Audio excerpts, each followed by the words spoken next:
ఓటుకు నోటు కేసులో మరో కీలక పరిణామం చోటు చేసుకుంది. ఈ కేసు విచారణను సుప్రీంకోర్టు వాయిదా వేసింది. జస్టిస్ జీకే మహేశ్వరి నేతృత్వంలోని ప్రత్యేక ధర్మాసనం ఈ కేసును మరో 2 వారాల పాటు విచారిస్తామని కూడా తెలిపింది. ఈ ధర్మాసనంలో జస్టిస్ విజయ్ బిష్ణోయ్ కూడా సభ్యుడిగా ఉన్నారు. ఈ రోజు మధ్యాహ్నం 3:30 గంటలకు ఈ కేసు విచారణ జరిగింది. ముఖ్యంగా ఈ కేసులో 2 కీలక పిటిషన్లు విచారణకొచ్చాయి. ఒకటి తెలంగాణ ముఖ్యమంత్రి రేవంత్ రెడ్డి దాఖలు చేసిన పిటిషన్ కాగా, మరొకటి మాజీ ఎమ్మెల్యే బీఆర్ఎస్ కీలక నేత సండ్ర వెంకట వీరయ్య దాఖలు చేసింది.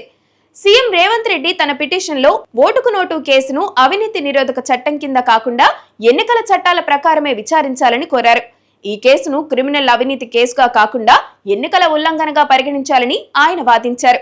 మరోవైపు మాజీ ఎమ్మెల్యే సండ్ర వెంకట వీరయ్య తనపై నమోదైన ఈ కేసులో తన పేరును పూర్తిగా తొలగించాలని సుప్రీంకోర్టును అభ్యర్థించారు. తనపై ఉన్న ఆరోపణలకు తగిన ఆధారాలు లేవని ఆయన వాదించారు. ఈ 2 పిటిషన్లను కలిపి విచారించాలని కూడా సుప్రీంకోర్టు నిర్ణయించింది. దీంతో ఈ కేసు మరింత ప్రాధాన్యం సంతరించుకుంది.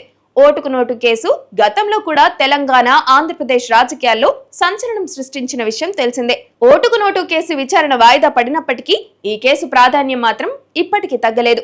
వచ్చే విచారణలో కోర్టు తీసుకునే నిర్ణయాలు రాజకీయంగా కూడా ప్రభావం చూపే అవకాశం ఉంది. ప్రజాస్వామ్య వ్యవస్థలో పారదర్శకత, నైతిక విలువలపై ఈ కేసు కీలకంగా నిలుస్తోంది.